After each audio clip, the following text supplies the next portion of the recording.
예, 반갑습니다. 근데 왜 이렇게 자리가 이렇게 멀리 해놨지? 땡겨서 해놨지?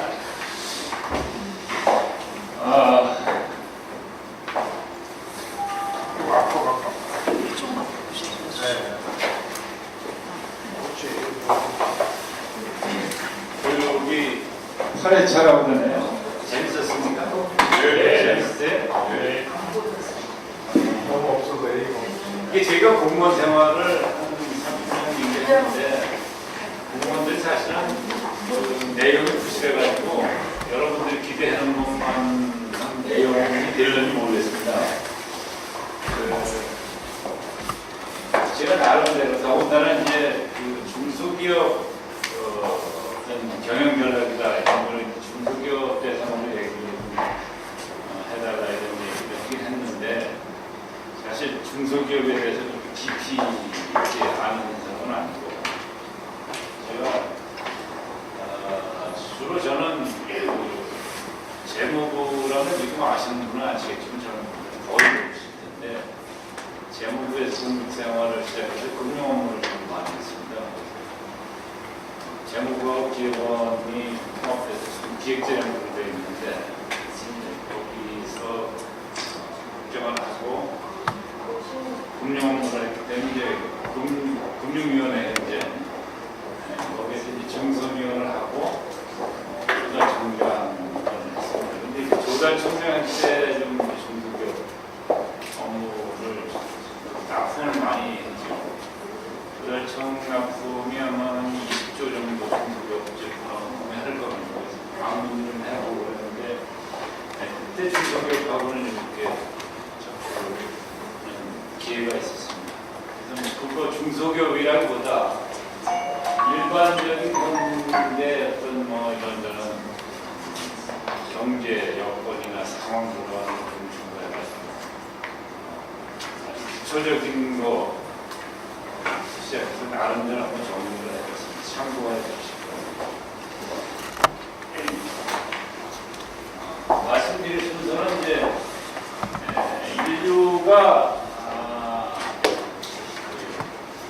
지구상에 나타난 게 각자에 따라서 다르긴 한데 인류를 보는 게 한 400만 년 전. 원숭이하고 인류하고 갈라진 게 한 700만 년 전 이렇게 얘기하거든요. 그러니까 지금 그거를 700만 년 전을 어떻게 하느냐 이렇게 얘기하면 요새 우리가 다 알고 있는 그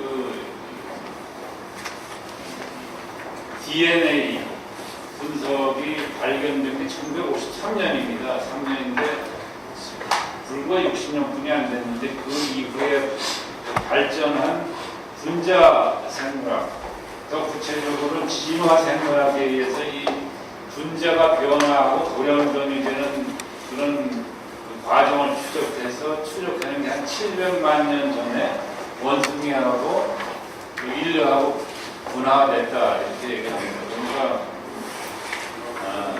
그동안 우리가 이제 경제 성장 개관을 해보는 거는 인류가 한 지구상에 나타나서 현재까지 경제가 얼마나 빠른 속도로 발전을 해왔는지를 어떤 과정을 거쳤는지 간단하게 보면서 그걸 봐야지 현재를 알 수 있다. 그래서 약간 그걸 간략하게 아주 좀 말씀드려 보려고 하고요. 또 최근의 경제 상황은 도대체 뭐냐? 늘 뭐 신문에도 나고 이런저런 얘기하는데 뭐가 문제인지. 마지막으로 그런 걸 종합해서 한번 중소기업을 경영하는 분들은 어떤 거에 좀 더 관심을 갖는 게 의미가 있을까?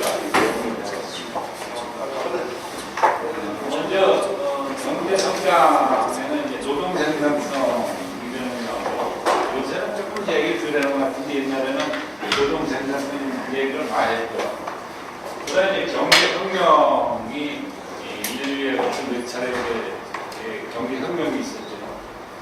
생산성이 그 과정에 얼마나 빨리 성장했는지, 또 노동 생산성과 국민경제, 국가 전체의 어떤 경제는 어떤 관계가 있는지, 그 경제 발전을 기여하는 건 뭔지 이런 것을 중심으로 경제 성장, 발전이라는 것에 대해서 한번 간략하게 기초 지식이라는 측면에서 한번 이해를 해볼 필요가 있다고 해서 정리해봤습니다. 먼저 노동 생산성, 뭐 쉽게 보면 그렇죠.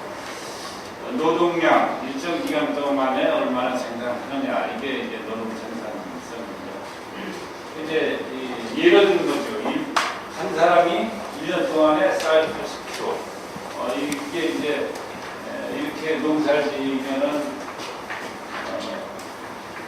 농사 여기 지어본 분도 있고 안 지어본 분도 있겠지만 뭐 한 사람이 꼭 한 가마리를 뭐 생산한다 이런 뜻이 아니고 개념적으로 이제 노동 생산성이다 이렇게 얘기하는 겁니다. 그래서 이렇게 기계로 해서는 농사를 짓죠. 그럼 여기 이제 두 사람이 앉으면 두 사람이 저렇게 지금 하나 둘 셋 다섯 가마를 1년에 농사 짓는 적을 한 사람이 한 가마니까 두 사람이 다섯 가마면 2.5배가 올라간 거죠.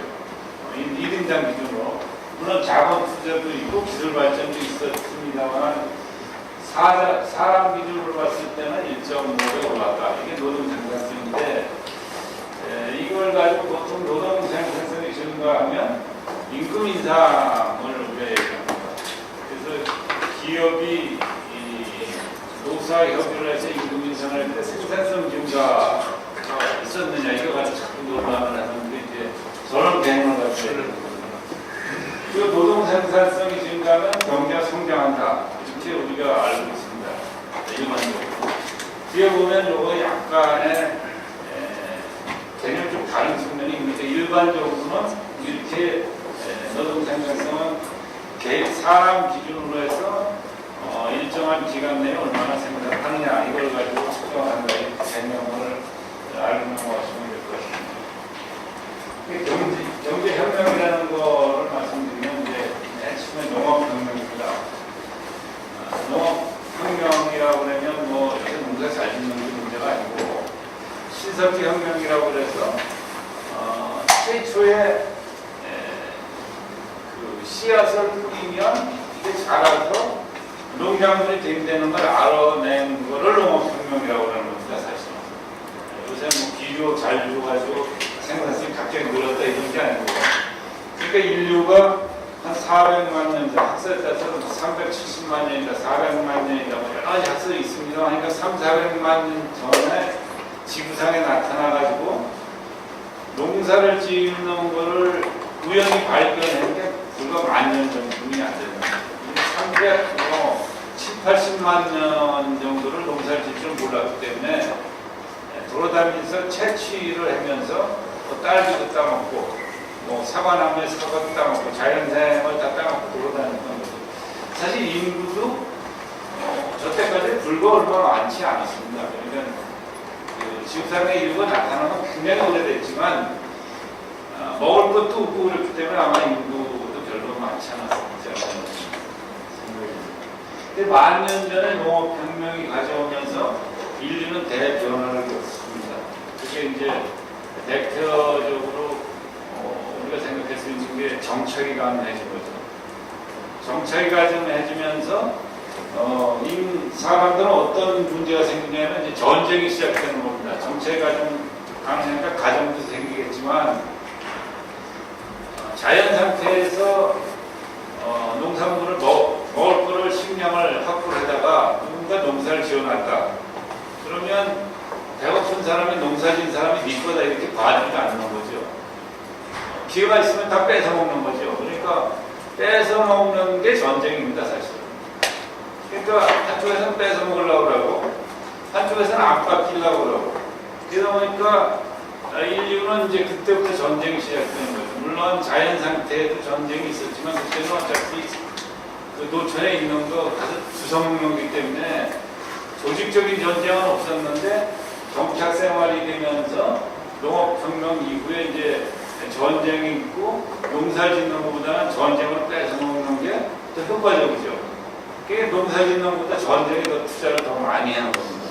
그게 언제까지냐 하면 최근까지도 사실은 전쟁의 기초는 먹고 사는 문제를 뺏어먹는 게 더 유리했기 때문에 그렇게 된 거죠. 이 농업사회에서 농업사회가 10,000년 전에부터 시작돼가지고 최근에 산업사회를 넘어오기 전까지 인류는 사실은 그런 전쟁을 지속해 간 거죠. 그래서 산업사회가 된 게 1750년대였죠. 그 증기기관이 1814년, 이래서 약 250년 전 이렇게 봅니다. 이때부터 이제 조금 상황이 많이 달라집니다. 이 전에는 인류가 경제활동, 상품을 생산하는데 땅굴이 없었어요. 그러니까 토지가 중심이 되는데 산업혁명이 되면서부터 이제 공장에서 제품을 생산하기 때문에 생산 수단이 달라진 겁니다. 이때부터. 그래서 완전히 새로운 혁명이다 이런 얘기를 하는 거는 생산 수단이 토지에서 기계나 공장 이런 걸 바뀌었기 때문에 새로운 산업혁명이라고 얘기를 하고 있는 겁니다. 에너지도 마찬가지고 농업소에서 잘 해봐야 가축을 이용해서 농사짓는데 그쳤지만 이때부터는 전기니 또 그 위에 전기니 뭐 석탄 이런 것들을 활용해서 농력을 활용하기 시작한 거는데 에너지 혁명이 같이 일어난 겁니다. 그 다음에 우리가 최근에 얘기하는 이제 3차 산업혁명, 4차 산업혁명 이렇게 얘기하는데 미국의 최초 범용 컴퓨터가 대학에 설치된 게 1946년, 우리나라가 해방된 1945년 해방됐으니까 1946년에 최초로 컴퓨터가 대학에 설치됐는데 컴퓨터 크기가 무려 30톤, 그리고 높이가 2.5m, 길이가 24.5m입니다. 그게 1946년에 미국에서 설치된 최초의 범용 컴퓨터. 그 다음에 최초 핸드폰이 1983년 나온 그런데 1kg입니다. 무게가. 그리고 값은 4,000불. 작년에 나온 삼성 갤럭시 S6를 보면 138g이죠. 가격은 800불. 달러 이런 정도 있는데 이게 지금 갤럭시 S6가 최초의 컴퓨터보다 성능이 훨씬 좋습니다. 이거를 말씀드리면 70년 사이에 이런 엄청난 성장을 했대요. 구체적으로 좀 더 보시면 최근에 어느 정도 성장을 했냐면 하드로 1기가가 2000년에 44불 했는데 2012년에 7센트로 떨어졌어요. 628배가 줄었거든요. 이건 거꾸로 얘기하면 생산성이 한 사람이 하드로 1기가 생산하다가 628개를 생산하는 거는 똑같은, 거꾸로 보면 그런 거거든요. 그 밑에 스트리밍이 되는 거 혹시 아시는 분 모르겠는데 여러분 핸드폰 이거 밟으시면 영화나 노래나 동영상이나 이거를 다운받으시잖아요. 다운받으면 옛날에는 다 다운을 받은 다음에 그래야지만 재생이 됐어요. 요새는 한쪽으로 다운받으면서 재생 동시에 되거든요. 그걸 가지고 스트리밍이라고 합니다. 다운받으면서 재생되는 거 스트리밍이라고 하는데, 그런데 2000년에 그게 1기가 스트리밍 다운받는데 193불 코스트가 들었는데 2012년에 오니까 이게 3센트가 됐어요. 그래서 이게 얼마로 값이 떨어진 겁니까? 6,000배 이상 떨어진 거예요. 그러니까 10년 사이에 어마어마한 변화가 있었다는 거죠.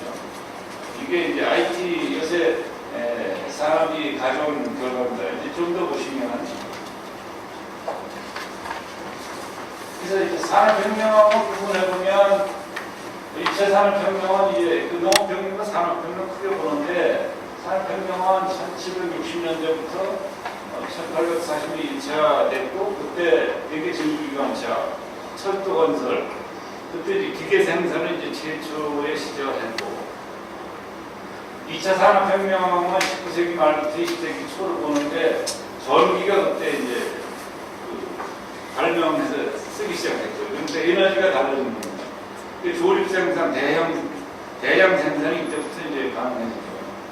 3차 산업혁명이라는 게 아까 얘기한 반도체, 그 다음에 컴퓨터 보고 인터넷 발달, 인터넷은 최근에 됐습니다만, 4차 요새 얘기하는 게 이제 이게 조금 더 업그레이드 돼서 뭐 디지털, 모바일, 뭐 AI, 인공지능 뭐 이런 여러 가지가 이제 요새 나온 게 4차 산업혁명들이 이런 산업혁명 부분을 이렇게 4차를 특별히 보면 저런 게 이제 폭발적으로 늘어나면서 아까 보신 바와 같이 IT가 발전하면서 4차 산업의 특징은 변화가 무지하게 빠를 뿐만 아니라 이 확산 속도가 무지하게 빠르다는 거거든요.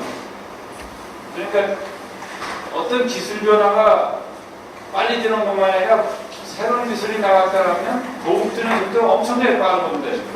그러니까 기술도 빨리 발전할 뿐만 아니라 보편화되는 속도도 엄청나게 빠르다. 이게 4차 산업혁명의 특징이고, 두 번째는 기술이 옛날에는 분파로 돼서 우리나라도 마찬가지지만 이과 분파가 이렇게 구분되어 있고 여러 뭐 생물학, 물리학, 과학 이런 게 구분되어 있었는데 요새는 그러니까 융합되고 있다.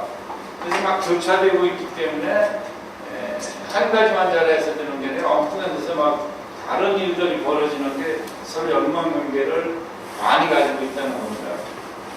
그 다음에 이 개인 간의 관계, 또 기업 상호 간의 사회, 기업, 산업, 국가 이런 상호 간의 관계가 옛날과는 전혀 다른 양상을 보인다는 겁니다. 물론 그게 SNS도 있고 뭐 정보통신도 있고 이런 게 여러 가지 있습니다만은 옛날과는 전혀 다른 네트워크가 다른 형태로 지금 형성되고 있는 거죠. 그러니까 뭐 요새 보면 학교 교육만이 아니라 가정생활, 어떤 남녀관계, 성모랄, 자녀와 부모와 관계 이런 것까지도 엄청나게 빠른 속도로 사실 변하고 있는 거죠. 그러니까 제가 54년생인데 한 60년 정도 되는데 경제 발전만을 보면 한 2,500년, 그 과거 2,500년 이상의 경제 발전을 우리는 경험하고 있다고 얘기했거든요. 근데 최근 발전, 최근 10년 이렇게 보면 그건 더 엄청나게 빠른 속도로 발전하고 있습니다. 그래서 그 예를 현실적으로 보면 한강의 기적을 우리나라가 굉장히 자랑스럽게 생각하는 게 사실이에요. 굉장히 세계적으로도 알려져 있지만 우리나라 인구가 남한 인구 한 5천만 이렇게 보면 지금 중국은 14억이잖아요. 근데 우리 10% 성장하는 건 중국 10% 성장하고 게임이 안 되는 거예요 원래. 그러니까 우리가 은행에다가 5천만 원을 예금하는 거하고 13억을 예금하는 거하고 똑같은 10%가 성장했을 때 그 성장률이라는 같이 10%다 이렇게 비교할 수 없는 거거든요. 이거는 중국이 왜 그렇게 빨리 성장하느냐 인구가 그렇게 많은 거고 이런 결과가 반영되고 있는 거예요. 엄청난 속도와 또 기술이 확산되고 있고 확산되기 때문에 이게 발전만이 확산되는 속도가 옛날보다 엄청나게 빠른 확산이 되기 때문에 빠르게 성장하는 겁니다. 과학기술 융합, 인간관계 또 하나 얘기할 수 있는 게 이런 앞에 있는 이런 관계가 종합적으로 나타나는 게 일자리 감소 그리고 불평등 확대 이게 4차 산업혁명의 특징이다 이렇게 얘기를 할 수 있습니다. 그러면 생산성 증가에서 들어보면 아까 말씀드린 것처럼 유목사회에서는 뭐 거의 생산성 증가를 했다 이렇게 봐야 농업사회에서는 뭐 만년 최근 만년 중에 조금 올라왔다. 한 가마 쌀 생산했는데 두 가마 생산해서 엄청나게 성장한 거거든요. 그게 비료가 생산되고 뭐 이런저런 그에 의해서 사실 한 가마 생산했는데 두 가마 생산되는 거고 그런데 산업사회가 되면서 그게 굉장히 급수적으로 배, 뭐 3배 이렇게 했는데 최근에 아까 보시다시피 이 4차 산업사회가 되면서 이거는 뭐 곱하기가 아니라 완전 폭발적으로 늘어나고 있다. 10년 사이에 6,000배가 늘어난다. 이렇게 얘기할 수 있는 정도로 생산성이 굉장히 빨리 늘어나는 거죠. 그런데 이렇게 보면 경제도 국민 경제도 엄청나게 빨리 성장해야 되잖아요. 근데 그렇지 않거든요. 이제 국민 경제 아까 이게 개별적으로 들어가면은 그렇게 볼 수 있는데 국민경제는 개별적인 노동 생산성이 아니거든요. 종합적인 노동 생산성이거든요. 그래서 국민경제와 성장 조건은 공급과 수요가 동시에 성장해야지만 국민경제는 성장합니다. 근데 이게 공급과 수요가 동시에 증가해야 된다 이런 얘기를 하는 거는 여러분들은 기업을 하니까 되게 상품을 생산하잖아요. 어떤 형태로. 상품을 생산만 해도 소비가 안 되면 성장이 안 되는 거죠. 그럼 소비할 사람이 있는데 상품을 생산을 안 해줘도 성장이 안 되는 거거든요. 그래서 생산도 많이 해야 되고 소비도 많이 해야 되고 양쪽에 있지 국민경제는 성장이 되는 거거든요. 가게만을 보면 나는 생산을 많이 해서 많이 팔으면 나는 부자가 될 수 있고 그게 바로 가게의 성장이거든요. 그런데 국민경제 전체는 그게 통합 개념이기 때문에 전체 생산된 게 전체 소비하고 이코르가 될 수밖에 없거든요. 그러니까 누군 생산하고 소비만 할 수 없기 때문에 동시에 공급과 소비가 같이 성장해야지만 국민경제는 성장할 수밖에 없습니다. 그런데 이제 과거에 보면 농업사회 1차, 2차 산업사회에서는 수요가 더 많았어요. 공급보다는. 그러니까 먹을 입은 많고 쌀은 없는 거죠. 우리나라도 마찬가지지. 60년대, 70년대까지만 해도 쌀이 모자랐죠. 수입을 하고 쌀만 모자랐던 게 아니라 옷도 없었고 집도 없었고. 그러니까 후진국에서는 공급이 딸려요. 생산만 하면 팔려는 거는 문제가 없어. 근데 선진국이 되면서 아까 얘기한 생산성이 엄청나게 높아지니까 그러니까 공급은 생산은 문제가 없는데 소비가 안 되는 거예요. 수요가 모자라요. 이런 현상은 국민경제에서는 나타나는 거거든요. 그래서 공급이 그럼 어떻게 증가하냐 보면 첫째는 아까 이렇게 노동 생산성이 증가하는데 평균적으로 전체가 증가해야 되는 거죠. 한 사람만 증가해서 되는데 두 번째 조건은 고용률이 일하는 사람이 많아야 돼요. 고용률이라는 거는 15세 이상 인구 중에서 취업자 수를 얘기했는데 취업해서 일하는 사람이 많아야 됩니다. 그러니까 우리 가게 같은 경우는 5인 가족이다. 그럼 아버지 혼자 보는 것보다는 부부 같이 보는 게 더 많죠.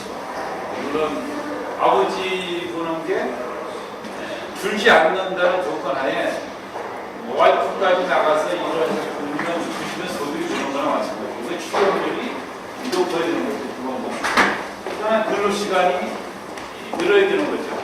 그러니까 한 사람 부르는 걸 두 사람이 나가서 시간을 10시간, 한 사람 10시간 했던 걸 두 사람이 나가서 1시간 해도 많으면 안 되는 거기 때문에 전체적으로 근로시간이 늘어야지만 공급이 늘어나는 거죠. 그래서 주요 고용률 변화를 보면 한국이 고용률이 1%입니다. 64.2. 2015년에 65.7. OECD의 중간쯤 아마 될 겁니다. 그런데 독일은 74% 이렇게 되거든요. 독일이 가장 고용률이 높아요. 독일이 사실 경제가 제일 탄탄하거든요. 일하는 사람이 저렇게 높습니다. 독일도 사실은 청년 실업 같은 게 10%가 훨씬 넘지만 독일이 고용률이 훨씬 높고 그 다음에 미국 같은 데가 좀 낮고 일본, 영국 이런 데가 좀 높습니다. 우리 최근에 이런 문제된 이태리 같은 경우는 훨씬 좀 낮고 실업이 많다는 얘기죠. 이렇게 일하는 사람이 15세 이상 인구 중에서 70%다 그러면 7명이라고 3명 논다 이런 얘기인데 이태리 같은 경우는 5명 일하고 3명 논다는 거거든요. 그러니까 이런 것들이 이제 국민경제를 성장시키는 건데 다음에 이제 수요 증가는 어떻게 되느냐 내수거든요. 소비. 내수는 이제 주로 우리가 소비라고 그러는데 경제학적으로는 투자도 소비라고 그러죠. 수요라고 그러죠. 이 내수가 증가하는 방법이 있고 하나는 수출을 많이 하는 방법입니다. 수출은 이제 수입, 순수출이 되는데 수출하는 것도 수입이 더 많으면 안 되거든요. 그러니까 국내 생산이 성장이 늘어나려면 순수출이 늘어나야 돼서 이제 하는데 아까 국민경제가 가계와 다른 거와 마찬가지로 세계 경제로 보면 순수출하는 나라는 괜찮지만 순수입을 하는 나라는 오히려 생산하고 자기가 생산한 거 소비 못하게 되면 문제가 되거든요. 요게 이제 신문지상이나 이런 방송에서 가끔 나오는 환율 분쟁이 저것 때문에 나는 겁니다. 서로 수출을 하겠다 이런 것 때문에 환율 분쟁이 나거든요. 그래서 이제 이런 경제 여건에서 국가 경제 정책의 목표는 2차 산업혁명에는 공급이 수요보다 모자랄 때는 공급 확대가 정착이죠. 어떻게 공급 확대가 거냐.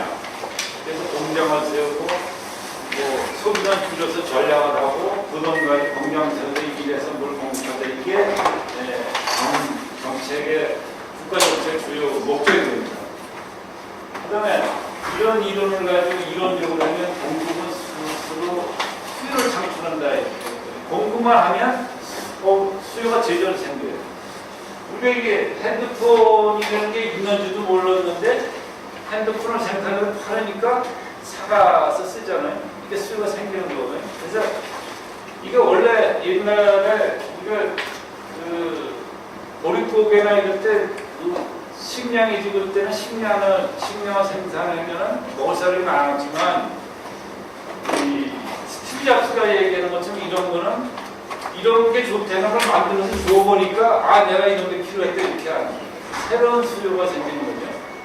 근데 새로운 수요가 새로운 상품을 개발해서 파는 새로운 수요가 생겨서 다 소모가 된다. 이게 이제 그 전까지의 경험치입니다. 그 전까지. 그래서 이런 경제 이론을 했던 게 경제학적으로 세이스로라고 그래가지고 세이의 법칙을 이렇게 얘기했는데 이게 1800년대 아까 2차 대전 이전에 있고 그 다음에 3차 산업혁명에는 거꾸로 되죠.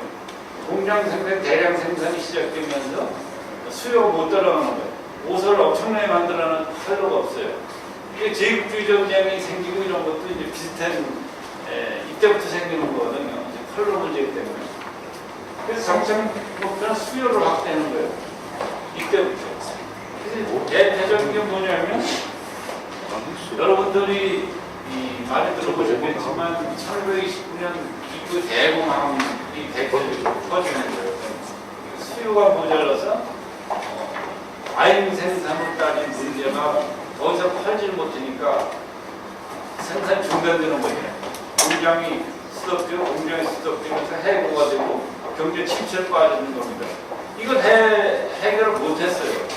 그래서 이거를 해결하기 위해서 여러 가지 미국도 조치를 했는데도 불구하고 결국은 해결을 못했고 현재 그 분석에서 뭐라고 그러냐면 2차 대전으로 해결이 됐다 이렇게 얘기하거든요. 1, 2차 대전을 거치면서 무슨 얘기냐면 1, 2차 대전을 거치면서 공장을 다 때려부셨기 때문에 새로운 공장 지어야지 도로나이지 다이나이지 이러다 보니까 새로운 수요가 막 생긴 거예요. 그러니까 공급 관계가 완전히 해소됐어요. 그래서 세계대전이 끝나고서 세계경제를 붐어일으키거든요. 이게 이제 이런 큰 틀에서의 문제를 보면 이런 데서 생기는 겁니다. 이걸 가지고 이 문제를 경제 이론적으로 나중에 해결한 사람이 케인즈죠. 그래서 공급은 그냥 하면 다 소비되는 게 아니다. 실제로 유효 수요, 실제로 소비되는 것만큼에 의해서 제약을 받는 겁니다. 소비가 안 되면 더 이상 공급을 할 수 없는 거다. 이렇게 얘기하는 겁니다. 경제학적으로 복잡하지만 간단하게 얘기하면 이런 얘기입니다. 소비가 안 되면 생산은 더 이상 안 된다. 이게 이제 3차 산업혁명 1930년에 미국 대공황을 겪으면서 이론적으로 정립을 해서 현재까지 이 이론이 주로 경제학자들이 기초를 삼고 있는 단 요 얘기를 가지고 계속 경제학자들이 얘기를 합니다. 강한 얘기를 하고 있습니다. 이제 산업 발전 단계를 넘어가 보면 클라크 법칙이라는 게 이제 구닥다리가 돼서 요새 거의 얘기하는 사람이 없는 것 같은데 1940년대에 얘기했는데 경제 발전에 따라서 산업별 노동인구 비중이 자꾸 이렇게 바뀌는 거. 그래서 1차 산업에서 2차 산업, 2차 산업에서 3차 산업. 그래서 2차 산업은 농업, 2차 산업은 제조업, 3차 산업은 서비스, 이렇게 얘기하죠. 그래서 이 변화 과정은 그냥 간단하게 그냥 상식적으로 이렇게 풀어보면 1차 산업의 농업, 먹고 사는 거. 요거 농업 생산성이 늘어나니까 옛날에 우리나라 70%가 농업에도 몰고 했는데 요새 10%뿐이 안 되거든. 10%가 생산만 해도 생산성이 늘어나니까 다 먹고 살더라. 그러니까 15%가 일할 필요 없는 건 5%는 생산해봐야 생산할 필요가 없으니까. 아팔리니까 먹을 사람이 없어서. 그러니까 10% 넘는 옛날 70%가 우리 농업에 있었는데 요새 10% 나머지 60%가 어디 가서 뭘 해고 사냐? 2차 산업 가고 있는 거죠. 공장. 그래서 우리 옷 만들고 여러 가지 이런 물도 이런 것도 만들고 제조업 하는 사람들은 그런 나가고 아까 얘기한 제조업도 일정 생산성이 늘어나면 소비보다 늘어나는 거 초과 인력이 생기면서 3차 산업으로 넘어가는 거거든요. 그래서 이렇게 이동해 가는 거다. 그래서 요새는 4차 산업, 또 5차 산업, 6차 산업까지 이렇게 인류가 산업이 이렇게 발전돼 나가면서 근무하는 인력들이 기초적인 어떤 수요를 그 분야에 필요한 생산량을 초과하면 다른 걸 해야지만 먹고 산다는 얘기입니다. 쉽게 얘기해서. 그러니까 IT 같은 경우도 생산성이 무지하게 많이 높아지면 몇 명이 그걸 생산하고 나면 나머지 인력을 거기 더 생산해봐야 쓸데가 없으면 더 생산할 수가 없는 거죠. 소비가 안 되니까.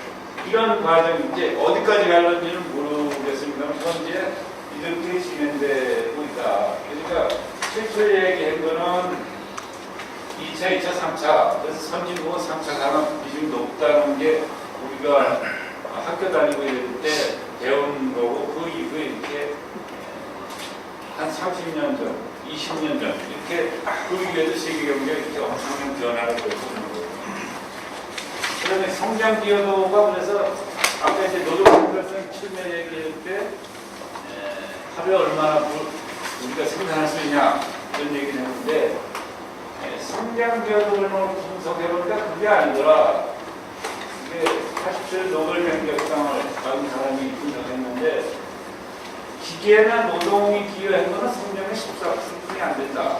에너지가 바뀌면서 86%는 에너지 사용을 바꾼 것 때문에 나왔다. 이렇게 분석을 해놨어요. 그 뭐냐면 옛날에 시카고에서 뉴욕까지 가는데 마차로 가면 3주 걸린대요.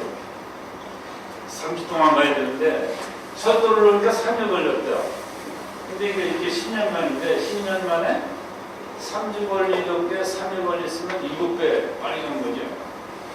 근데 마차로 가면 마구를 여러 명 붙여도 안 되고 말을 여러 명 붙여도 저렇게 빨리는 못 간다는 거죠. 그러니까 완전히 다른 시스템으로 가는 거죠. 말하자면. 저렇게 해서 성장한 거지. 그러니까 노동을 해서 뭐 옛날에 뭐 아까 쌀농사 짓는데 쌀농사 열심히 지었더니 한가만 했는데 백가만 왔다. 이건 안 된다는 거죠.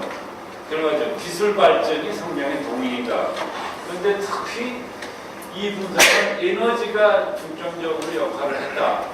이렇게 분석을 하고 있는 겁니다. 에너지가 아까 말씀드린 전기기관, 그리고 전기, 이런 에너지가 성장에 실질적으로 영향을 많이 했다는 얘기는 무슨 얘기냐면 기술 개발이 에너지를 개발한 효과가 확산되면서 성장을 시켰다는 거죠. 그러니까 최근에 이 한대중 제조사회를 쓴 제리 위키니라는 이 책을 보면 아픈 생산은 공짜다 이러는 공짜 돈이 안 든다는 거예요. 다 공짜다. 그럼 공짜로 생산을 공짜면 돈을 못 받는 거죠. 그런데 실질적으로 그러니까 공짜를 많이 쓰고 있어요. 여러분들 잘 인식을 못할 텐데 조금 이따 말씀드리면 실질 한국에서 제로인 게 엄청나게 많아요. 지금은. 공짜로 굉장히 좋은 것들을 많이 쓰는데 이 사람이 얘기하는 거는 에너지에다 교통통신 발달을 하나 추가해놨어요. 그래서 통신이라는 게 IT와 관련되어 있는 건데 교통도 좀 비슷하긴 하지만 이게 성장의 기여를 많이 했다 이렇게 얘기하는데 이게 결과적인 성장 결정적인 요인은 신기 기술을 개발해서 이거를 적용한 데가 이게 핵심이다. 열심히 일하는 게 문제가 아니다. 이런 얘기예요. 우리가 과거의 농업사에서는 사실 열심히 일하는 게 생산을 더 하는 거죠. 열심히 가서 도랑치고 물 대고 밥 갈고 농 갈고 이렇게 생각하는데 그거 해봤자 또 별거 아니다. 이런 얘기들인 겁니다. 지금. 그러니까 아침부터 저녁까지 일하는 게 꼭 능사는 아니다. 최근의 역사를 보면 이런 결과가 되는 겁니다. 자, 이제 최근 경제 상황으로 넘어가고 이제 앞에 있는 어떤 경제를 보는 기본적인 상식 정도입니다. 크게 보는 큰 그림에서 보는 기본적인 상식이 그런 거가 있는 거고 상업을 보면 요새 굉장히 급성장하는 것도 있죠. 정부가 국가 중점 육성을 하는 게 이치라는 게 있는데 들어보셨는지 모르겠어요. 물론 IT는 당연히 잘 아실 거고 하드웨어 명화해서 IT는 잘 아실 거고 DT는 바이오, NT는 나노, BT는 환경, CT는 뭘까요? 혹시 아시는 분? CT는 컬처. 요새 문화, 영상 뭐 많이 나오잖아요. ST는 SK하고 비슷한데 우주항공 스페이스 이런 것들이 이 중에서도 아마 IT, BT, NT 이런 게 더 우리 실생활하고 하는 관심이 많지 않을까. 기업 하시는 분들하고 관심 많지 않을까 이렇게 됩니다. 그 다음에 IoT 여기도 있던데 디지털 사물 인터넷, 그 다음에 AI 인공지능, 3D, 3D 그 다음에 로봇, 드론, 무인자동차 이런 것들이 급성장하고 있죠. 여기 빠진 것들 꽤 많이 있습니다. 태양광이니 또 이런 에너지, 새로운 에너지 전자, 또 LED 뭐 이런 것들이 새로운 신성장 분야. 이런 것들은 사실 중소기업 차원에서 아주 새로운 근본적인 기술 개발은 쉽진 않아요. 또 ST니 뭐 이런 것들이 우주항공이 이런 거 쉬운 것들은 아닌데, 근데 이런 최근에 발전되는 거는 기본 이런 기술 발전은 제가 보면 대규모 투자를 필요로 하는 경우도 많고 연구 인력도 엄청나게 가지고 있어야 되고 이런 것들이 대부분인 것 같고, 그다음에 신체하고 굉장히 증가하는 부분이 있어요. 신기술 적용이 어려운데 또 음영이 적용이나 음영이 곤란한 사업 이런 데는 사실은 더 이상 발전을 못하고 생산성이 크게 늘지 않는 그런 분야이고, 또 저런 성장에 따라서 그 산업이 축소 사양되는 부분이 꽤 많이 있습니다. 그러니까 이게 성장에 흡수되거나 대체되는 거죠. 아예. 그래서 산업 자체가 없어지고 있는 게 생각보다 굉장히 많습니다. 이 핸드폰이 발달하면서 없어진 사람이 얼마나 될 거예요? 여러분 핸드폰 없는 분 없죠? 여기? 얼마나 많이 있을까요? 여기?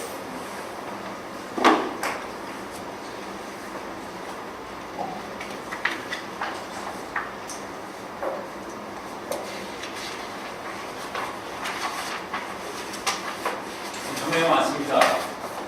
우선 집전화 없어졌죠. 공중전화 없어졌죠.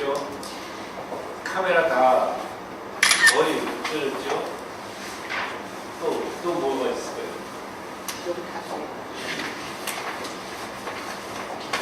별 생각나는 게 없죠. 네?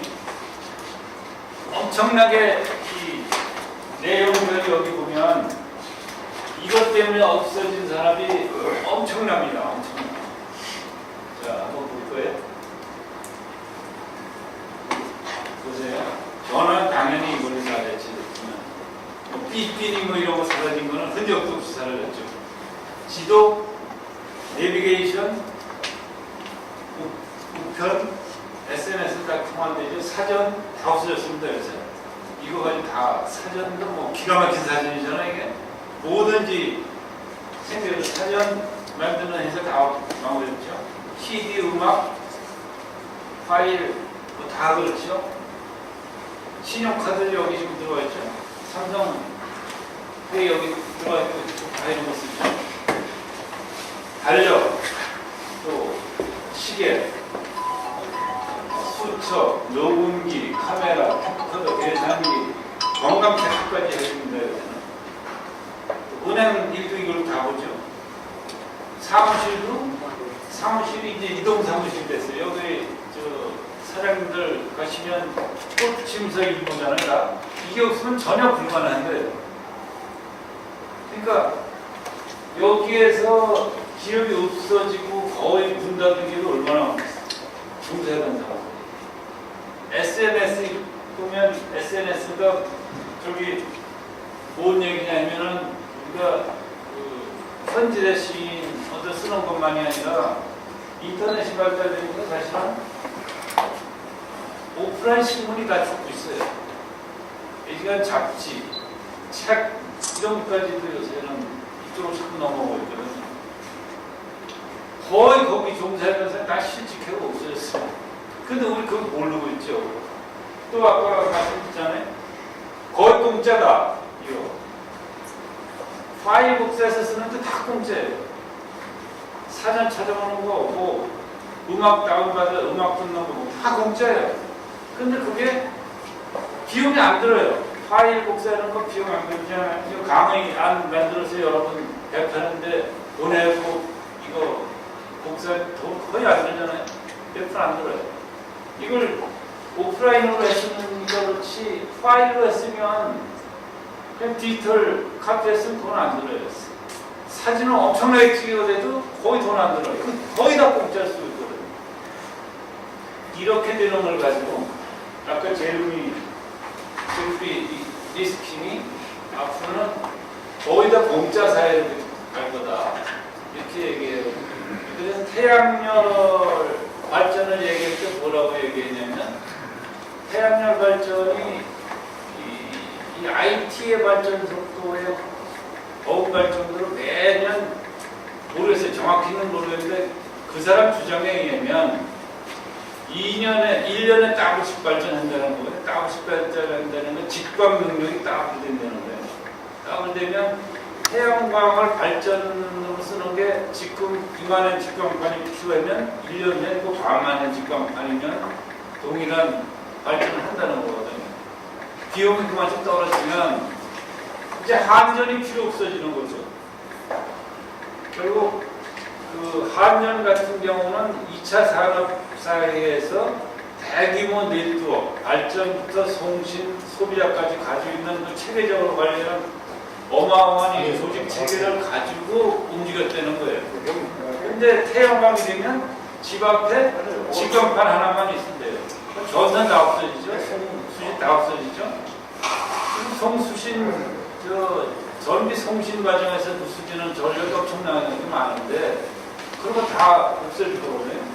값도 싸지고 한 번 설치하면 무한정 재생된 되잖아요. 에너지가 태양광은. 그러니까 지금 자동차도 전기 자동차 나오지만 앞으로 그게 어느 정도 발전되면 태양광이라면 뭐 직광판만 하나 달아놓으면 되잖아요. 그래서 이제 제로가 될 거다. 과학기술이 발달되면 이렇게 주장을 하고 있는 거예요.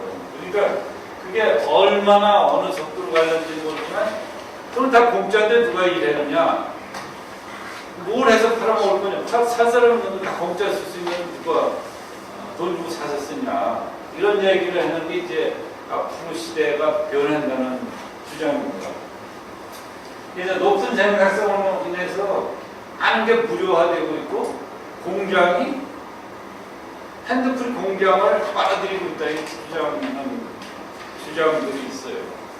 이게 얼마나 맞는지 모르지만 부분적인 타당성은 있는 것 같아요. 우리 평상시에 쓰고 있어서 잘 몰라서 그런데 곰곰이 생각해보면 이게 상당히 일리 있는 얘기입니다.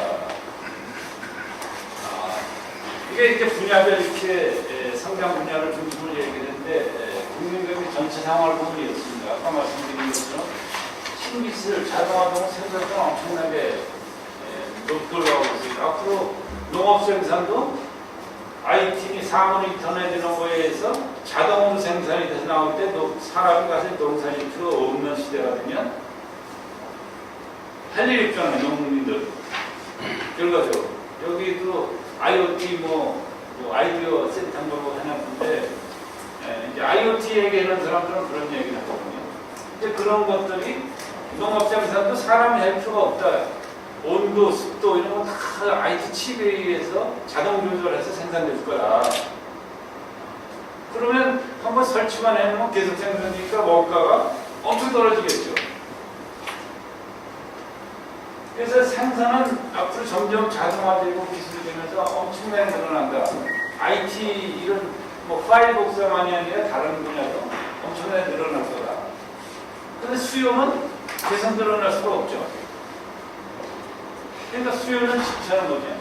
수출도 마찬가지입니다. 수출도 우리나라 같은 조금 괜찮게 늘어나게 되지만 계속 늘어날지 여부는 이제 그러면 세계적으로 수출 계속 늘어날 수는 없거든요. 다른 나라도 성장하면 마찬가지가 됩니다. 그래서 실제 잠재 성장률 KPI가 해본 거 보면은 이렇게 쭉 떨어지는 걸로 있죠. 잠재 성장률. 근데 저거는 사실 맞지는 않다고 해요. 여기는 기술 개발이 반영되지 않은 과거의 산업사회를 기초로 해서 추정했는데 최근에 기술 개발이나 이런 거를 감안하면 저보다 훨씬 빠르게 떨어질 가능성이 있다고 저는 개인적으로 봅니다. 그래서 이제 정부가 여기에 대응하는 거는 이게 과거의 형태예요. 이게 가장 대표적으로 하는 게 이제 재정정책이거든요. 재정정책은 세금하고 세출을 가지고 조정해 놓은데 수요를 확대하기 위한 정책으로는 조세를 줄여주고 세출을 늘리는 거잖아요. 그래서 정부 지출을 늘리고 조세를 줄이면 어떻게 됩니까?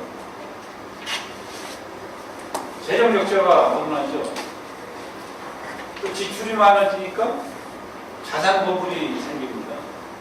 근데 여러분 유럽이 문제가 됐던 게 뭐죠? 그럼 재정이 빵꾸난 거야. 국가 구조가 문제가 되는 거죠. 그러니까 유럽이 이 세계에서는 가장 복지 지출이 잘 돼 있죠. 특히 이태리 이런 데 일어난 사람은 적으니까 그 사람들 매겨 살리기 위해서 고용보험이나 뭐다 이렇게 지출하는데 그 정부에서 돈 내는데 세금 받기는 어렵고 그러니까 과다 지출하니까 이제 부실화된 거죠, 정부가. 그래서 부실화를 계속 찍어낼 수 없으니까 국가 부채 사태가 되면서 문제가 되는 거거든요. 그래서 재정정책을 쓰는 데는 일시적으로는 가능한데 지속될 수는 없어요.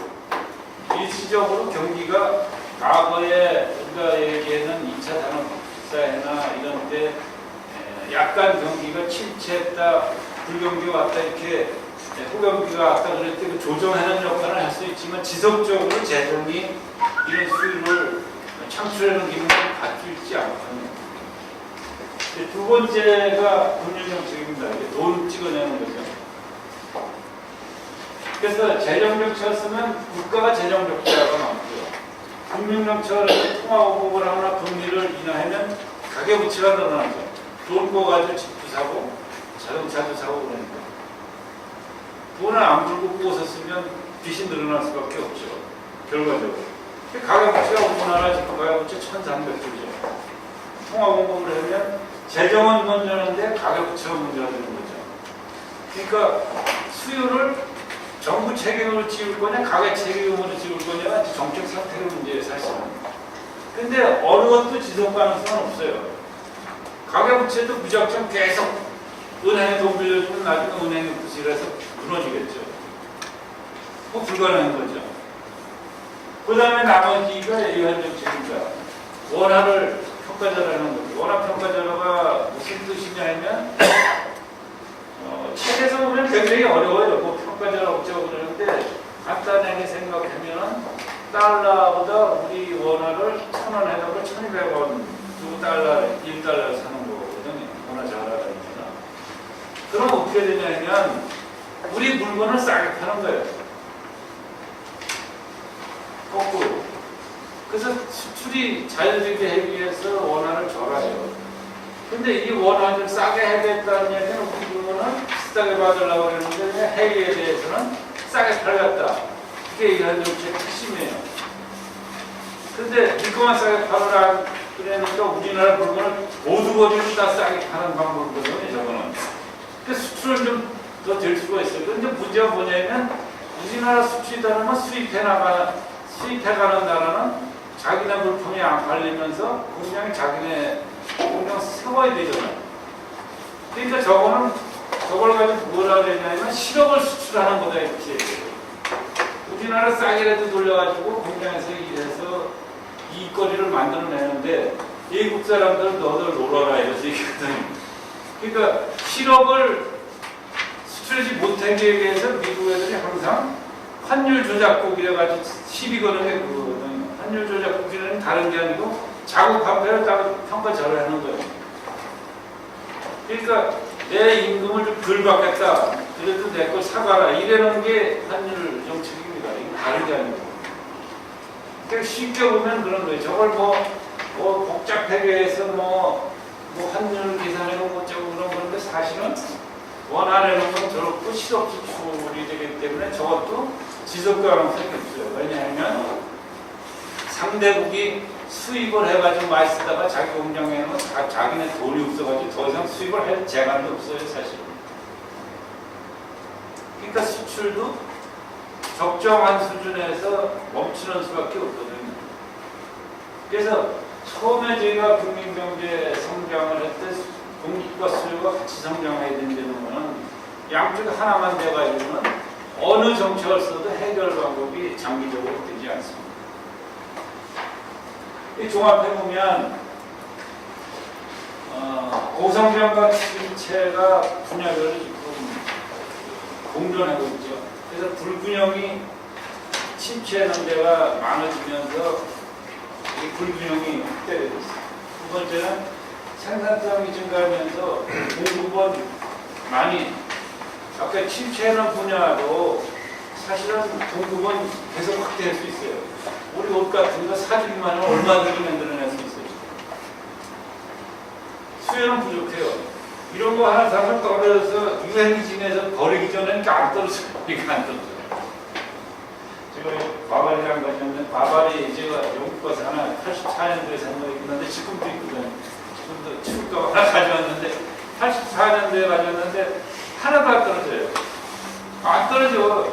소비를 유행 때문에 할 수 없이 그래요. 바지 이게 좀 통이 좁잖아요. 한 3, 4년 전에 산 바지는 통이 이렇게 넓은데 그래서 버리기도 아깝고 그래서 그 세탁소에 가서 얼마 전에 가져와서 이거 좀 줄여 입으면 어떠냐 그랬는데 주인의 값이 더 비쌀 때 버려야 돼요. 안 떨어져요. 문제가 있는 게 아니에요. 근데 수요가 어떻게 생깁니까? 여러분들 옷 충분히 있죠. 농이 부족한 건 옷이 없어서 저기 버리지라면서 그래서 아까워서 못 버려서 그렇거든요. 다 농이 부족해요. 그거만 부족하면 신발장이 아주 꽉 차요. 예전에 신발 아주 복잡해서 뭐 어떤 뒤 넣을 데 없을 정도만 어디서 소비를 어떻게 하죠?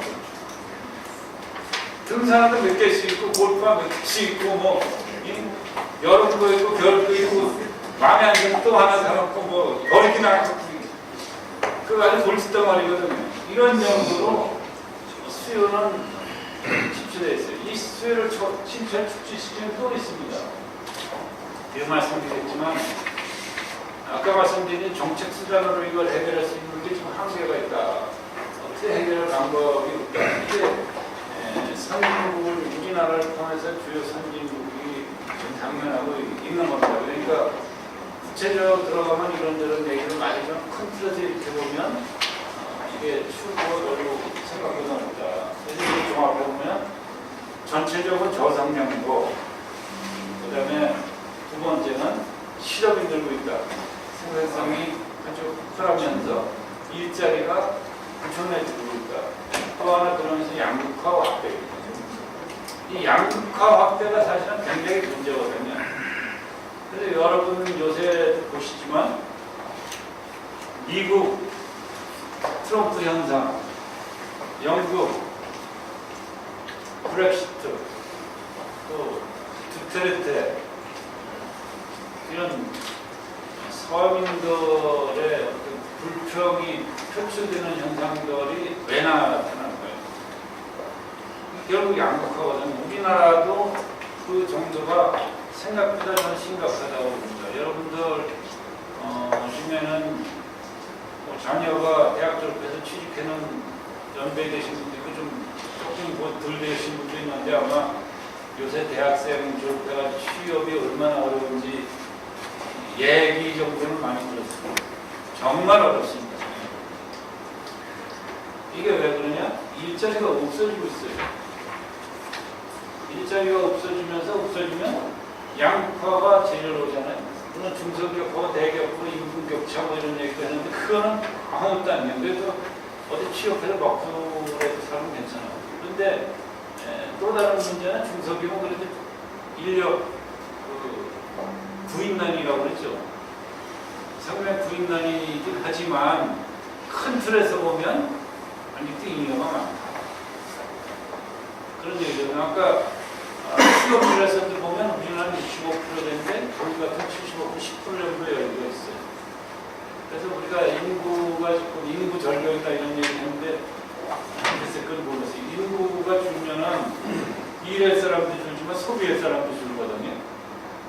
그래서 그거는 얘기가 좀 어렵긴 한데 이 양극화 문제가 굉장히 심각합니다. 그때 양극화가 심화되면서 무슨 문제가 생기냐면 아까 내수를 얘기했는데 내수가 안 돼, 내수. 왜냐하면 가난한 사람 돈이 없어요. 제가 고향이 월주인데 추석 때 갔더니 다래를 심더라고요. 요새는 다래 아시는 나이 좀 드신 분들은 다 아실 테고 젊으신 분들 혹시 모르시는 분이 있을지 모르겠는데 토종 이게 뭐 키예요, 키. 근데 키보다 훨씬 맛있습니다. 그거 잘 익으면 잘 담그거나. 근데 그게 1kg 한 박스에 1,000원, 좀 10,000원이 10,000원. 꽤 비싸죠? 비싸죠? 근데 비싸지 않아요. 생산자 입장에서 보면. 생산자 입장에서 보면 1톤이면 1,000만 원이 1,000만 원. 1톤을 생산하면. 10톤을 생산하면 1억이에요. 그럼 10톤을 생산해가지고 따가지고 재배해서 따가지고 포장해가지고 소비자까지 전달해 주는데 1억 받아가지고 경비 빼고 나면 얼마나 안겠어요? 10톤이라는 물량이나 생산해야 되거든요. 수익이 날 수가 없어요. 비싸. 제가 그래서 야 나도 이제 은퇴를 하고 그랬으니까 시골 가서 다리 하나 좀 심어볼까? 그럼 계산해보니까 도저히 맞출 수가 없어요. 도시에서 250만 원 월급 받는 훨씬 나아요. 250만 원만 1년이면 3천만 원이죠. 근데 10톤 생산해야 순이익으로 3천만 원 나올까? 지금 잘 안 나올 것 같아요. 땅은 땅대로 다 들어가더라고요. 그래요. 그러니까 그게 되겠어요? 안 되죠. 근데 그런 것들 쏟아져 나오니까 값은 올라가지 않아요. 5만 원 받으면 수익이 좀 날까? 좀 모르겠는데 뭐 이런 게 생산이 너무 많이 돼가지고 값이 올라갈 적은 전혀 없어요. 이게 현실이거든요. 그리고 그렇게 예. 그냥 질문이 예. 양극화가 왜 일어나? 그러니까 두 가지죠. 하나는 아까 일자리가 없으니까 양극화가 일어나고요. 그리고 일자리가 있어도 성장 분야는 아까 얘기한 부가치가 굉장히 높습니다. 저는 그게 좀 잘못된 거 아닌가 생각하는 게 뭐냐면 옛날에 보면 조직품이 마이클 제슨이 몸치 상한 거 1억을 받거든요. 예. 이거 분배가 잘못된 거거든요. 그러니까 분배 시스템이라는 게 경제를 보면 분배 시스템이 그렇게 되거든요. 이 산업사회에서 농업사회하고 산업사회하고 차이가 뭐냐면 농업사회에서는 원칙적으로 자기가 농사를 지어요. 그래서 자기가 먹고 남는 거 팔아요. 일반적으로. 그리고 그 그 농사 짓는 건 다른 사람한테 의존하고 품앗이하고 뭐 이런 거는 좀 있지만 사람 써서 농사도 있지만 기본적으로 자기 노동으로 일을 해요. 식구들 먹는 것도 뭐 와이프도 가서 해고 남편도 하고 삐때 따라서 애들도 하고 이제 자기 자급자족을 해요. 원칙적으로. 그러니까 남한테 의존하진 않아요. 생활을. 의존도가 굉장히 낮지요. 의존을 해도. 그리고 뭐 쌀 팔아서 뭐 다른 거 과일 사 먹고 뭐 이럴 수 있는데 산업사회에서는 자기가 자기 생계를 꾸리기 위해서 생산하는 게 거의 없어요. 취직해서 월급 받아야지 팔아먹고 생산해서도 팔아가지고 그 돈 가지고 해먹고 그러니까 판매는 얘기에 누군가 사주지 않으면 나는 생산해가지고 먹고 살 수 없는 거예요. 여러분 여기 농사 짓는 분 별로 없잖아요. 물론 뭐 주말 농사 하시는 분 여러 있겠습니다만 그 재미로 하는 거 먹고 살기 위해 하는 거 아니고 그러니까 농업사회에서 자급자족이기 때문에 다른 사람한테 의존하는 게 별로 없는데 산업사회에서는 인생 전체가 다른 사람한테 의존했어요. 그러니까 제 얘기는 뭐냐면 아니 그래서 그런 과정에서 다른 사람한테 의존해 있는데 의존한다는 게 대개 이제 취업이나 생산을 해서 노동을 해서 하는 건데 그 과정이 분배 과정에 참여하는 거예요. 근데 거기에 참여가 안 되면 생산 과정에 참여가 안 되면 분배도 안 되거든요. 세계화하고 그렇게 그 자본의 분배를 하는 거잖아요. 그러니까 저는 뭐냐면 이렇게 얘기하는 거예요. 지금 아이들이 모든 걸 우리나라의 문화를 작살내는 것처럼 그게 가치가 있는 거냐는 거예요. 진짜. 근데 말씀하실 때 그거 진짜 그게 가치가 있다고 말하지 마시고 그냥 이건 이런 건데 좀 이렇게 말씀해 주시면 제가 얘기하는 거는 그래서 어떤 게 더 낫다 틀리다 가치를 얘기하는 게 아니고 그냥 현상만 얘기하는 거예요. 아 그렇죠. 네. 이렇게 말씀해 제가 얘기하는 건 현상만 얘기하는 거예요. 현상이 이렇다는 거지 이게 뭐 바람직해라든가 이게 틀렸다 이런 얘기를 하는 거예요. 제가 오해했습니다. 예, 지금 제가 얘기하면 좀 현상이 이렇다는 거지 알겠습니다. 이게 옳은 방향이라고 결코 얘기하는데 알겠습니다. 예, 제가 잘못 그러니까 지금 가치 논쟁을 하면 뭐 끝이 없는 네. 거예요. 사람마다 다 다른 생각을 하기 때문에 그러니까 현상적으로는 이렇게 양극화가 진행되는데 양극화를 해법이 앞에 설명드린 거 대충 보면 한쪽은 고성장에서 엄청난 부를 축적하잖아요. IT 뭐 기업 하나 잘하면 100억, 뭐 중소기업도 100억, 몇백억 불, 어떤 사람 1000억 불은 가능해요. 근데 여러분 저 직장 생활을 열심히 잘해가지고 월급 받으면 아무리 성공한 그것도 안 되죠. 월급 받는 사람도 100억을 벌 수가 없어요. 중소기업에서 100억을 버는 사람은 생기지만 월급 받아서 100억 버는 사람은 삼성전자에서 사장한 사람 손꼽을 꼽을 정도로 몇 사람은 100억이 될 거예요. 세금 내고 100억 남기려면 지금 세금이 40%거든요. 3억, 1억 5천 이상이면 아마 40%될 거예요. 그러니까 10억 받으면 4억 내기거든요. 100억 하려면 10억씩 15년을 받아야 되는데 먹고 사는 분은 100억을 벌 수가 없어요. 그러니까 현재는 기업이 주인인 건 사실이에요. 소득에서. 그래서 여러분들이 그런 소득 배분에 대해서는 훨씬 더 많이 벌죠. 그러니까 그 많이 버는 걸 근로자한테 왜 안 주냐 이런 논쟁은 그 별개고 그건 내가 여기서 뭐 옳다 그러다 얘기할 수 있는 게 아니고 실질적으로 그렇거든요. 양극화는 앞으로도 계속된다. 이거를 자본주의 사회, 시장경제체제에서는 양극화를 해버리 지금 별로 없다는 얘기죠. 아까 얘기한 정부가 가지고 있는 정책수단에는 큰 정책수단에는 4가지 정도인데 결과적으로 재분배하는 방법은 돈을 많이 버는 사람한테 세금을 많이 받아서 돈을 못 버는 사람한테 먹여 살리는 방법밖에 없거든요. 그런데 그게 쉬운 일은 아니에요. 엄청나게 어려운 일이거든요. 하기도 어려울 뿐더러 제가 공무원 한 경험을 봐서는 돈을 가지고 분배하는 방법이 더 어려워요. 설사 내가 돈 갖다 분배해줘봐라 그러면 분배하는 게 더 어려워요. 누구한테 얼마를 주는 게 더 적정한지 논쟁이 붙어가지고 사실 그게 더 어렵거든요. 그러니까 과거에는 경제가 성장하면서 취직을 해서 그냥 그 분배가 그렇게 이루어졌는데 그게 안 되면 이제 인위적으로 분배를 해야 되거든요. 그거는 정치적 엄청나게 복잡해요. 그래서 제 개인적인 얘기가 좀 벗어나는 것 같은데, 개인적인 관점에서 보면 인류는 종전까지는 화두가 경제예요. 경제 성장의 화두였었어요. 아까 정책도 지금 말씀, 정책 목표도 공급과 수요를 번갈아 확대하면서 경제를 발전시키는 게 인류의 꿈이었었어요. 그런데 요새는 경제 발전 충분히 돼 있어 노노먹는 게 문제가 됐어요. 노노먹는 게. 그러니까 노노먹는 게 문제가 되니까 이거는 시장에서 노노가 광고 있으니까 뭐가 문제가 되냐면 정치가 문제가 되는 거죠. 정치. 그래서 현대 사회는 정치 사회로 바뀌고 있어요. 제 개인적인 소견은 경제 사회에서 정치 사회로 바뀌어요. 모든 게 이제 정치 쪽에 이제 아까 얘기하신 왜 이걸 해결할 방법이 뭐냐 이런 사람들 합의를 통해서 정치를 해결하는 수밖에 시장에서 해결한 방법이 없어진 거예요. 자, 여기까지만 말씀드리고, 자, 준석엽 대충 또 바쁘실 테니까 시간 어느 정도 되는데 마무리하겠습니다. 질문이 또 있으면 제가 아는 것까지 말씀드립니다. 근데 상황 인식을 해야 되는데 우선 올바르게 상황 인식을 하는 게 중요하거든요. 상황이 뭐다.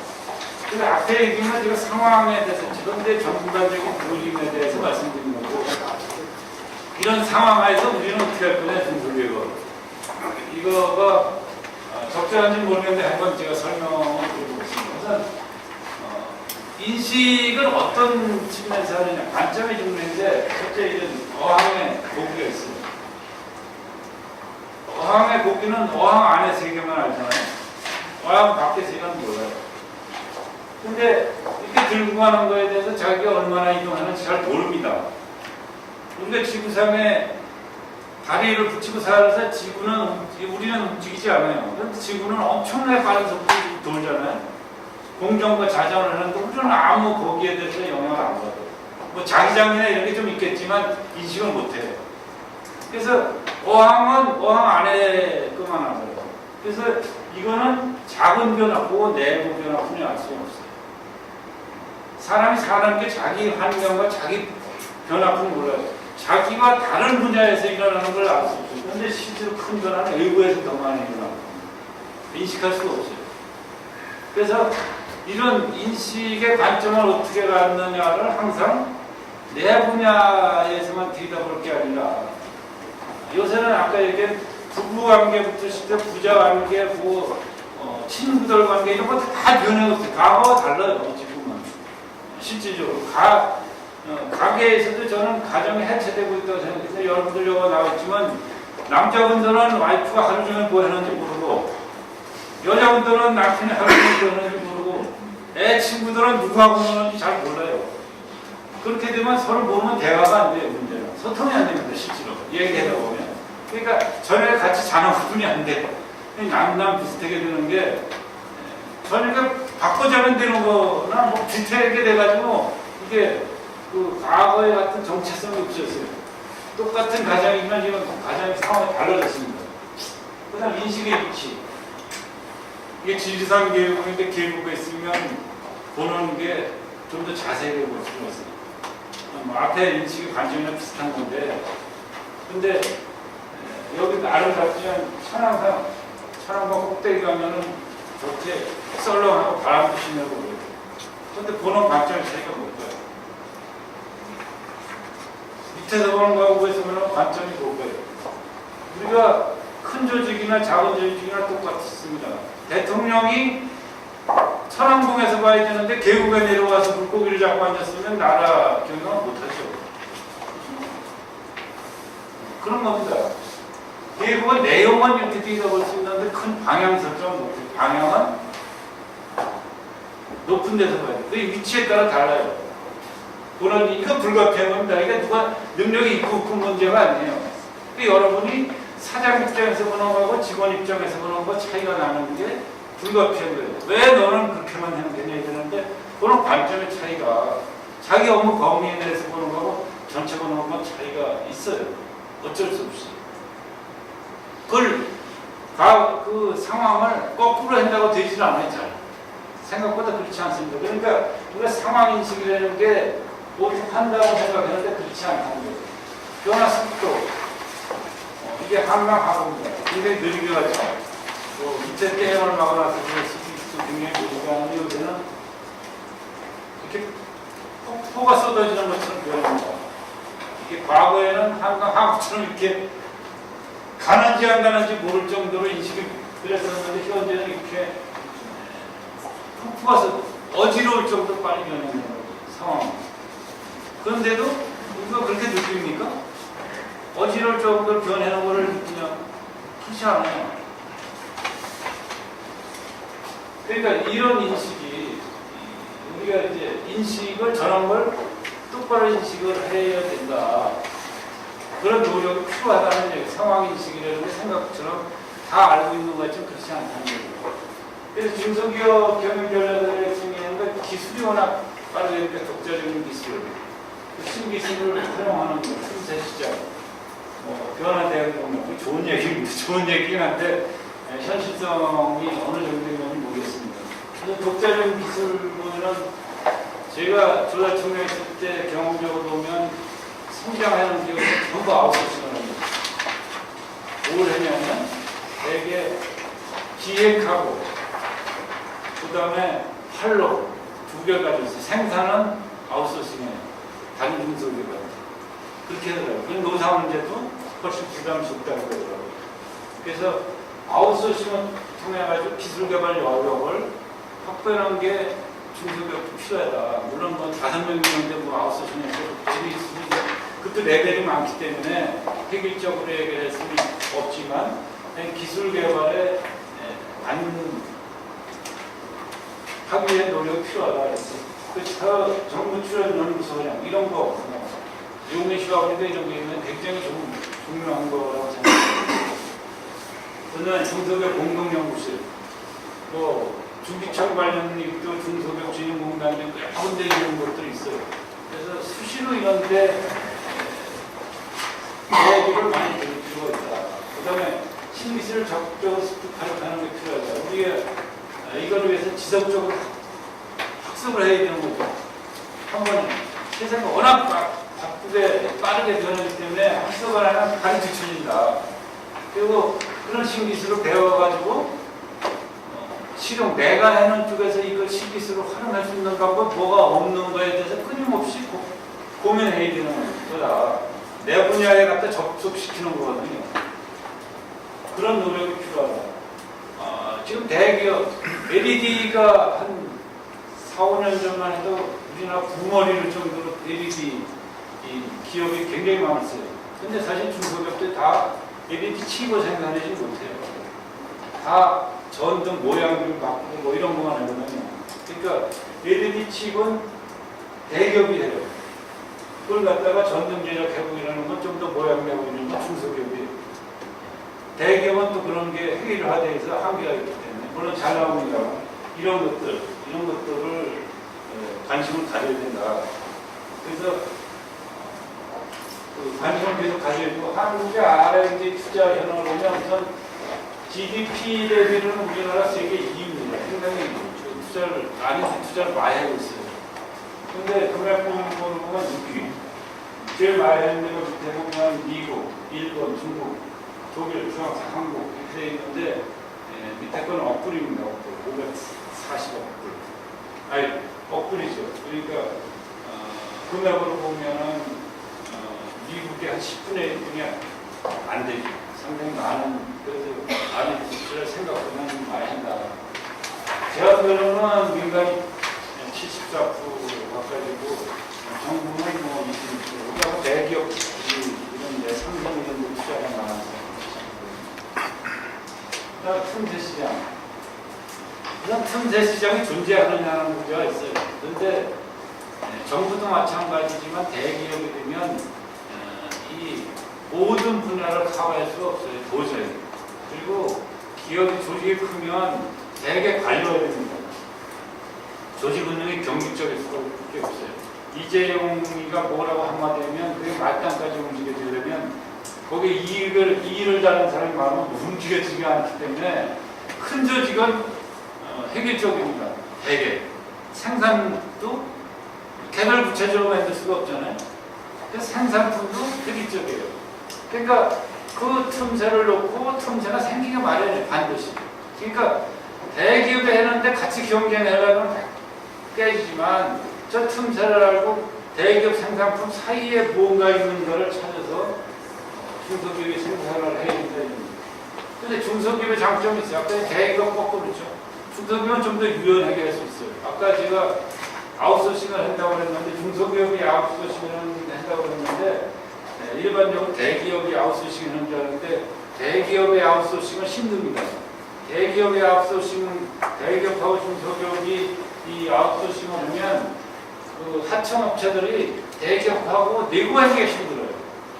왜냐하면 대기업의 내고 대상자는 대체 부장이나 과장이나 잘해봐야 임원이 이렇게 되면 융통성이 없어요.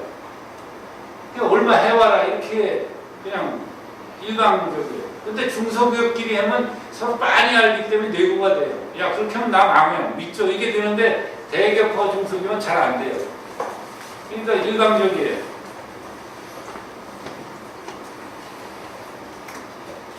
그래서 중소기업 간에 하는 거는 오히려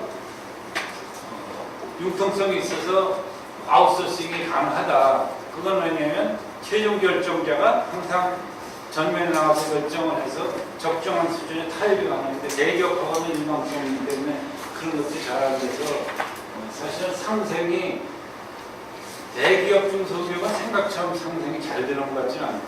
제가 보면. 적극적 형업 또는 제휴 이런 것들도 대기업 중소기업도 없는 건 아니기 때문에 저는 이것도 우리가 틈새 시장이라는 좀 대기업 집권을 못하는 거 우리가 좀 여기에 좀 있을 거라고 생각합니다. 기업의 변화, 대학의 영향 제고 이게 굉장히 좀 중요하다고 생각합니다. 중소기업 장점 중에 하나는 직원 수가 적은 것이 장점입니다. 중소기업 경영 목표나 중소기업의 경영에 처한 경영 환경에 대해서 전 종업원이 같은 인식을 할 수 있어요. 중소기업. 대기업은 그게 아니죠. 룰 베이스로 책임 같은 걸 하게 돼 있어요. 그래서 쫙 맞추는 거거든요, 대기업은. 그러니까 같이 참여해서 무슨 소리를 서로 소통이 돼가지고 할 수 있는 게 중소기업만 가능하다고 저는 생각합니다. 그래서 종업원 간 경영 정보를 공유해가지고 기업 목표를 종업원과 대표하고 경영진하고 공유를 해야 되는데 오너 입장에서 아까 얘기한 건 다 알면 뭐 얼굴 더 달라고 그러고 뭐 이런 거 망할 것 같으면 다른 거 도망가 버리고 이렇게 불안해하면 이제 못하는 거죠. 그런데 설사 그런 게 있다라도 다른 분야에 대해서 정보를 서로 공유해서 신뢰를 서로 가지고 있어야 되거든요. 그 신뢰를 가지고 있는 게 중소기업은 가능하다. 그런 노력이 필요하다는 거죠. 그래서 지금 뭐가 변하고 있고 앞으로 우리 기업 입장은 뭐가 문제가 되고 예를 들어서 저번에 누가 그런 말씀을 하시는데 5년 후에 우리 기업이 살아남을 건지 10년 후에 계속 살아남을 건지 그러면 신입사원이 제일 중요하죠. 5년 후에 직장에 연결이 된다면 생각이 달라지겠죠. 그렇죠? 살아남기 위해서 우리가 뭘 해야 되냐 이런 얘기를 같이 공유할 수가 있어요. 근데 제가 공무원을 해서 그런데 정부는 그럴 수가 없어요.